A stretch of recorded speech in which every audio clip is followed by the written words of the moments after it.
Hello and welcome to How I Hire, the podcast that taps directly into the best executive hiring advice and insights. I'm Roy Notowitz, founder and CEO of Noto Group Executive Search. You can learn more about us at notogroup.com. As a go-to firm for purpose-driven companies, we've been lucky to work with some of the world's most inspiring leaders as they've tackled the challenge of building high-performance leadership teams. Now, I'm sitting down with some of these very people to spark a conversation about how to achieve success in hiring and create purposeful leadership for the next generation of companies. Chris Stredd is a board recruiting advisor for Noto Group, and she joins me today to discuss the ins and outs of board recruiting. Chris is an executive recruitment expert with a background in corporate finance and transaction law. She's worked closely with boards as an in-house business lawyer and has deep understanding of what it takes to form a balanced and functional board of directors. Chris founded Stredd Executive Search in 2012, where she recruits experienced leaders to serve on boards.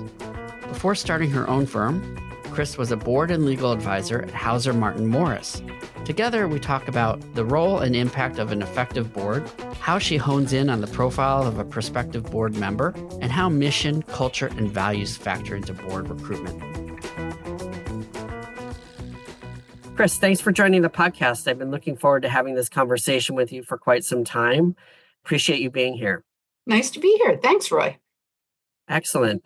So, tell us about your career journey. What experiences forged your path to becoming a board recruiting expert?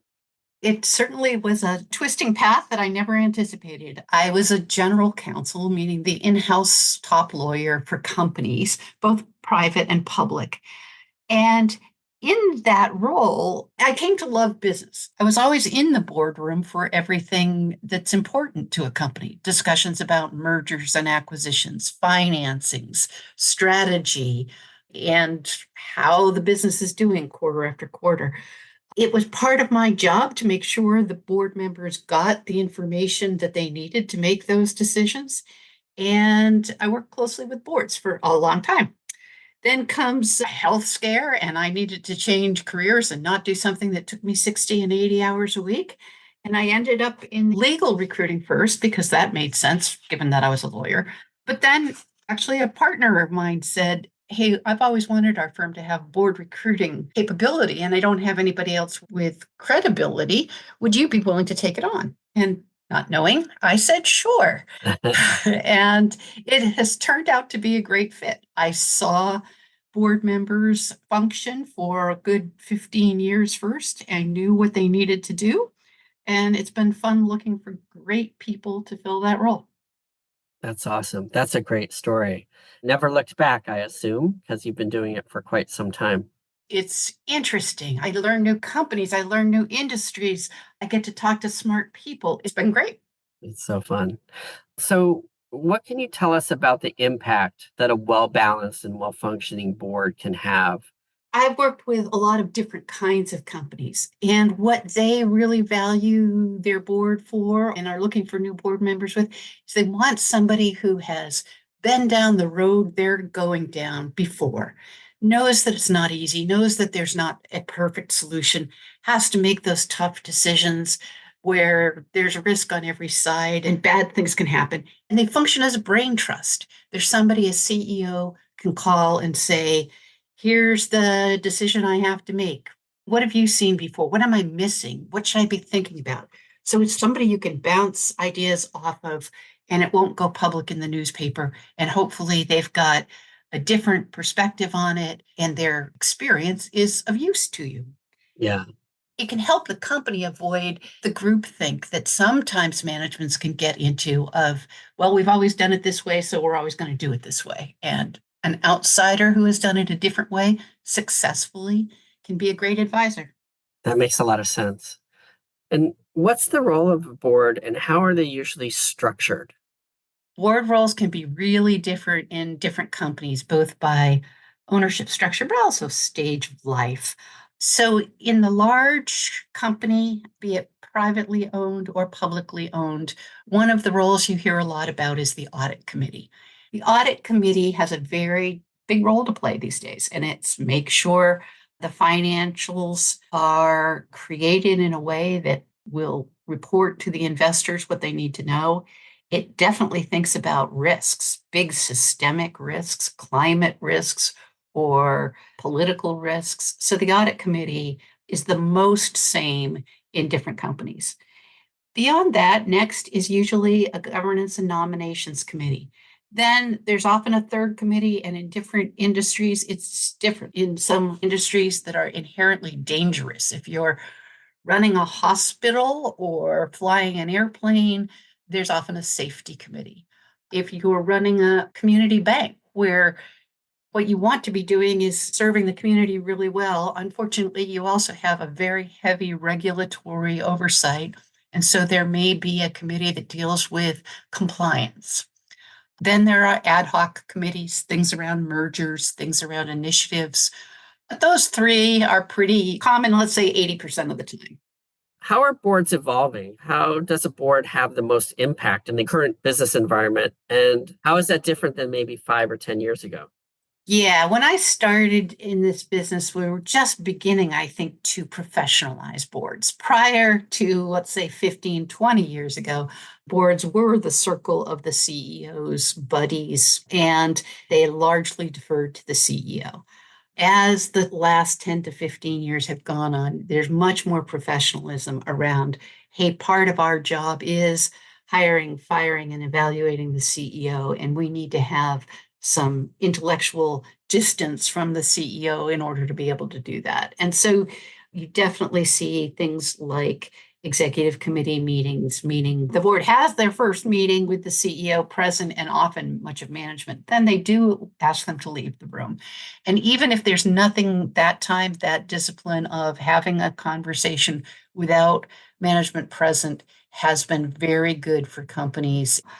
And secondly, there's been a big increase in the professionalism around committees where there are now best practices that are known and publicized, and boards are much less rubber stamps than they were 20 years ago.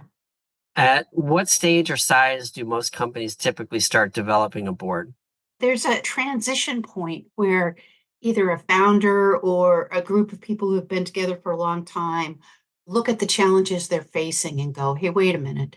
What we have around our board table was perfect for 5 or 10 years ago, but they don't have experience in the twist in the road that we're about to go on, either geographic expansion, we're going to sell overseas, or distribution model change, or just how products are manufactured and sold in today's economy versus the economy of 15 or 20 years ago. So it's a pretty mature stage for most companies. And it's fun when you see this management team look up and go, we need to bring in some new skill sets. We need to bring in some different thinking. And who typically leads and sponsors this work in big companies or in smaller companies? There's a variety. Very often it is the CEO. In a public company, especially, it's usually the head of a nominations and governance committee, but it could also be the board chair. In a private company, it might be the major shareholder. What about with privately held companies? Is there any difference with that or PE-backed companies?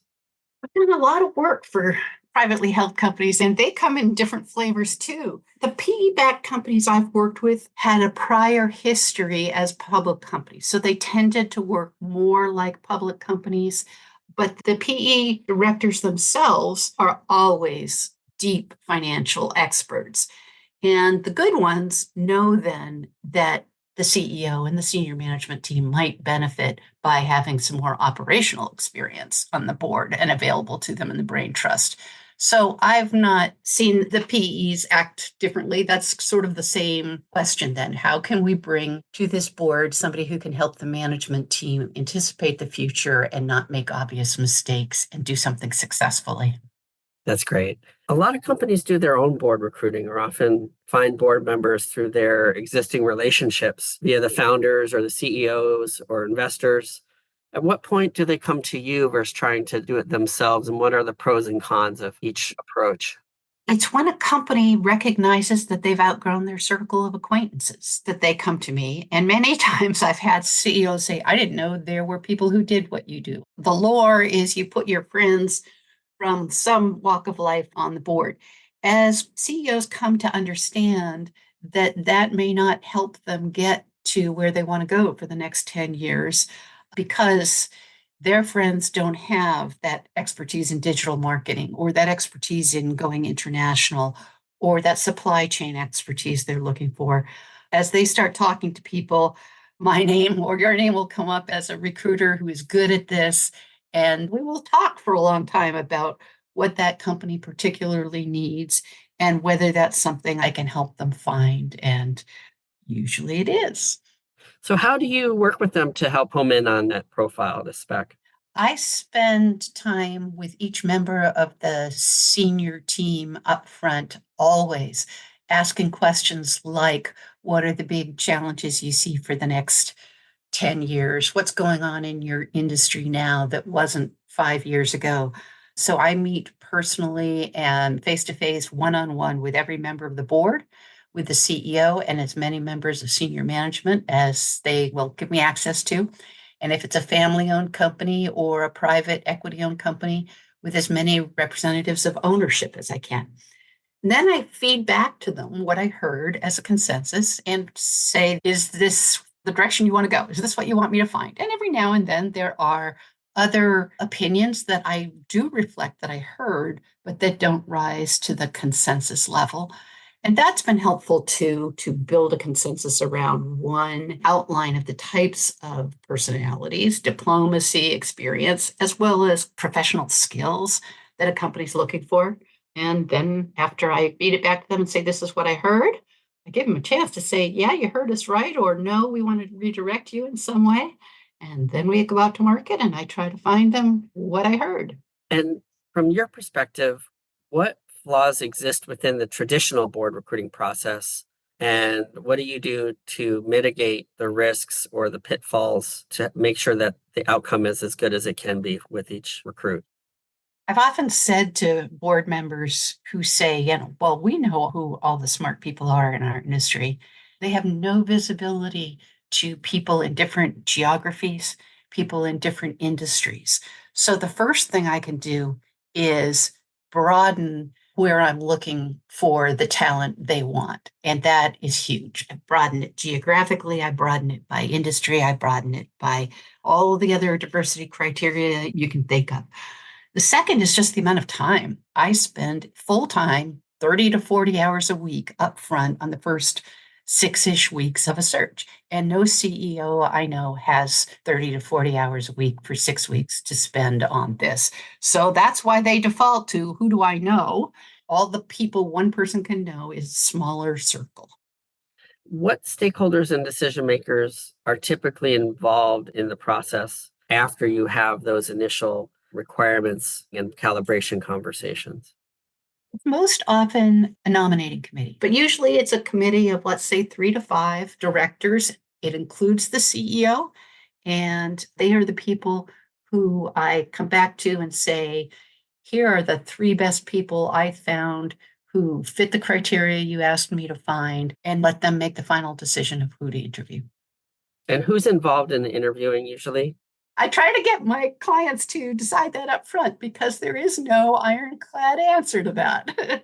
Must be hard to get a lot of board members' availability for that kind of stuff. Right, right. And companies don't know who they want to have interview because they haven't done this in a long time. Very often, the company's bouncing along having the same board members for 10 years. And then a need comes up to find new ones they haven't interviewed in 14 years, 10 years, whatever. Right. So again, it usually comes back to whoever this nomination committee is, be it formal or informal.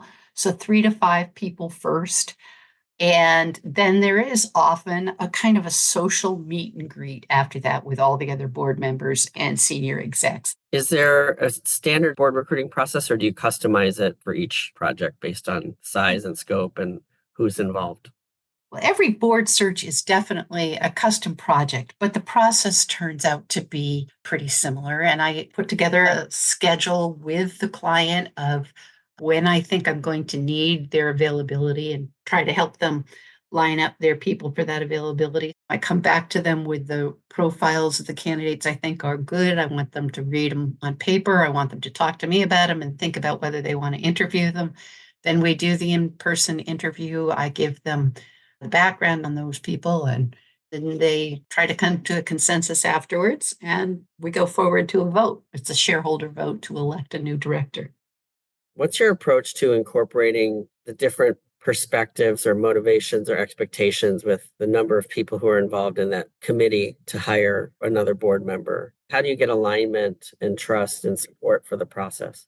Yeah, the one thing that is very different for a board search from an executive search is there is no hiring manager. There's no Yeah. one person who gets to say, this is what I'm looking for, and yes, this person is who I want to hire. So that consensus building up front is critical.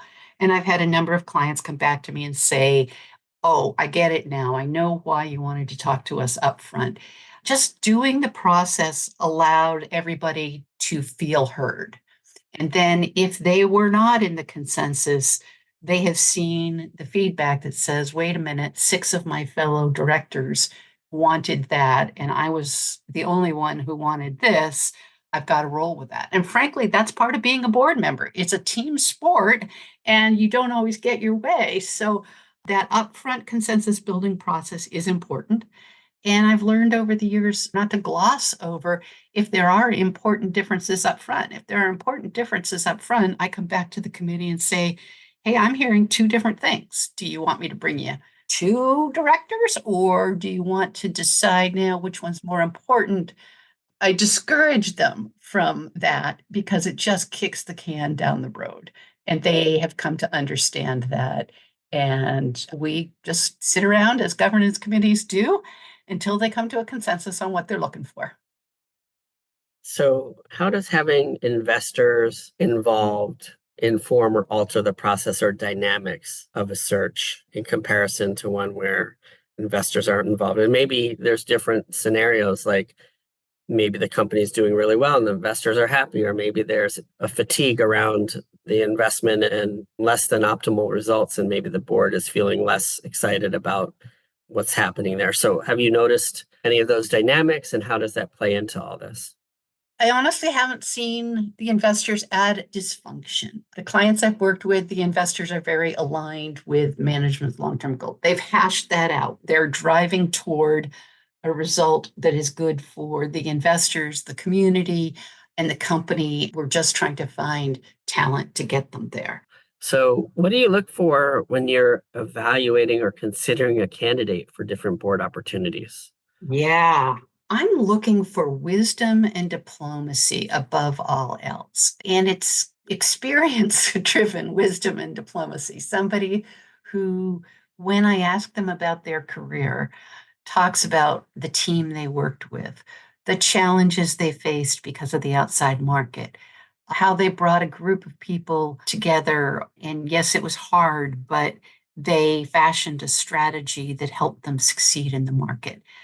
Those are all good indicators of a leader, and a leader who understands the team nature of accomplishing something in the business world. And those are critical characteristics to a board member. The one thing that new board members often struggle with is it's a change in a role. And if you take an executive who has been a lone ranger and very successful at being a lone ranger and put him onto a board and expect him to become a team player, guess what? It doesn't go so well. So looking for the team player who has been able to lead diverse teams to success over long periods of time is what I look for. Do you usually look for people who have previous for-profit board experience, or if not, what experience would be useful or helpful for somebody to land their first board role? Yeah, it depends on the company. Some companies are very strong on saying we should not be somebody's first board because of the size we are. They would want a board member to get their first board experience at a smaller size. So, at a smaller size, some companies are looking at the operating kind of executive, the chief marketing officer, the chief financial officer, the head of a division, and going, wow, their division or their experience is larger than our whole company. We are very willing to take that person without board experience because we're at a different stage in our life. And what about operators, like somebody who may have been a CMO or held a role, a chief revenue officer or something, somebody who is functionally a deep expert in digital marketing, for example? Are there certain roles that are geared specifically towards those competencies? So your audit committee, your governance committee, your compliance committee, they do have operators on them, a lot of operators on them. What there isn't usually in established companies is a desire to have that function live at the board level. The company usually has an executive who's in charge of digital marketing. What they are often looking for, however, is an executive who has had profit and loss responsibility. So, most often a chief operating officer or a CEO, but yes, sometimes divisional heads in an industry where something like digital marketing is mission critical and they've done it really well. So I look first for the companies that have been successful in the particular challenge that my client company is looking for. And then I look through their executive ranks for the people who would be the best fit culturally and experience wise for my client. To what extent do mission and values play a role in the selection process? Do you have some examples of how that comes to life and how important that is? It is huge. It is huge.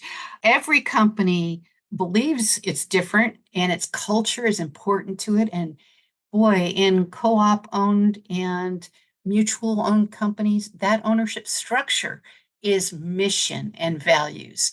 And those companies want somebody who shares their values of community ownership, cooperative ownership, long term success, not short term financial success.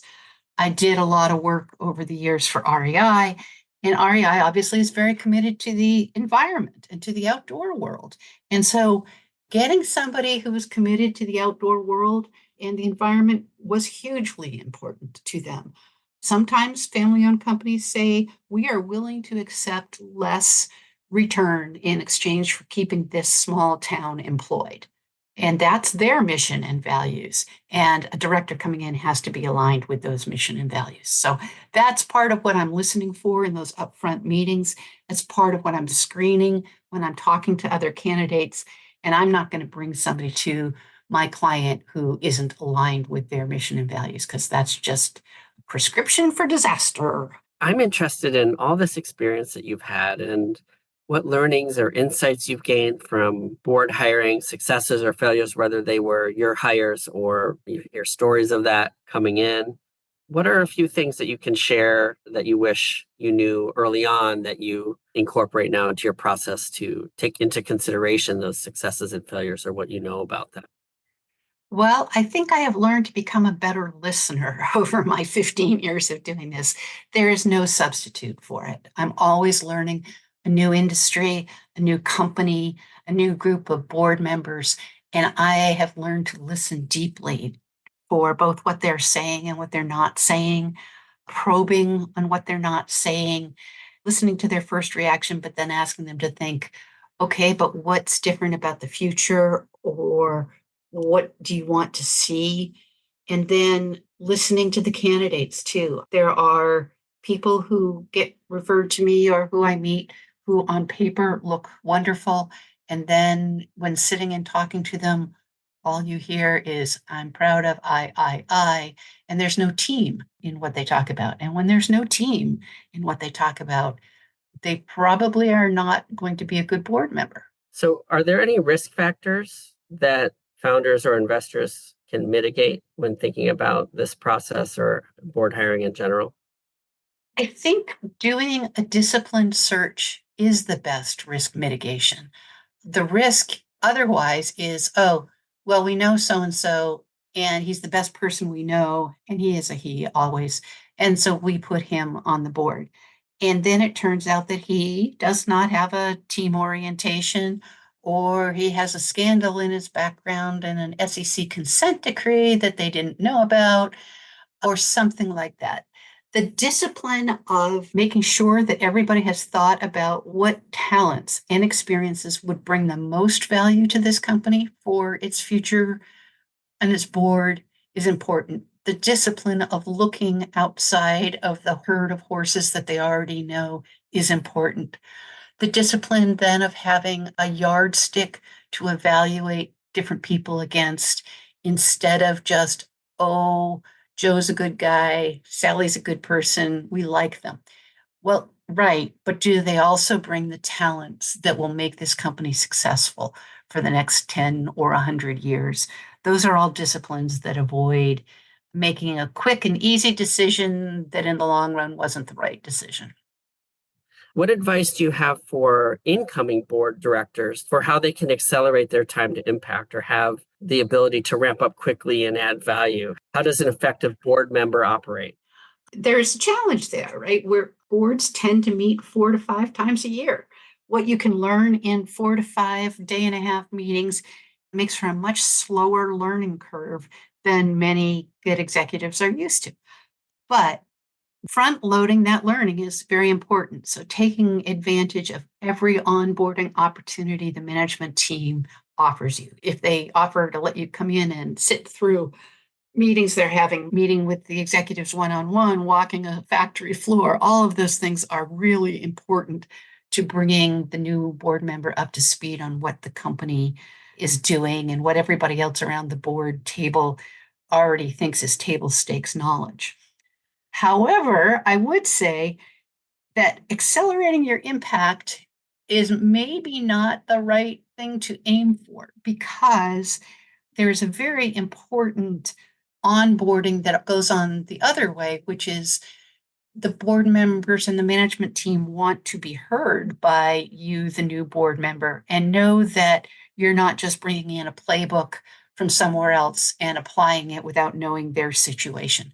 So that first year is usually a lot of listening, which doesn't mean you don't ask questions, but it probably means in that first year, you're not trying to drive a particular impact. You are an advisor and you're there to be the brain trust. And it takes 5 meetings before you're up to speed on what everybody else around the table knows about this company and this industry. That makes sense. Some board members say that they spend a lot of time on a board, and other board members say it's not that much time. So, what should people expect in terms of commitment and level of engagement? The word board means different things to different people. And I had one guy I respected a lot who had been on a lot of different kinds of boards. And he said the amount of time was inversely related to the level of pay at the company. So he spent the most time on his nonprofit boards and the middle amount of time on his professional boards. And then he was on boards of private and then large public companies, and the least time on large public companies. Why? Because the large public companies have people like I used to be, the general counsel, whose job it was partly to tee up important business information into a summary package for the board members. So when they came in, they had in, let's say, maybe 80 pages, all the information they really needed to make a decision. Well, in a smaller company, that's much harder to do. In a young company, that's much harder to do. You don't have the staff. It's not always apparent what the most important information is going to be.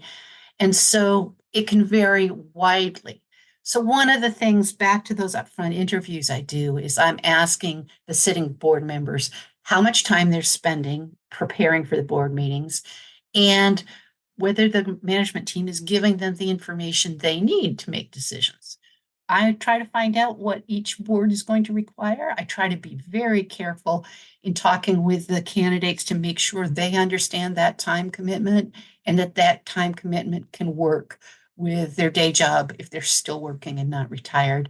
And every now and then I regret having hammered that point home when I lose a really good person because she's too busy in her day job, but it's the right thing to do. As you think about the future, what are you excited about as it relates to this work?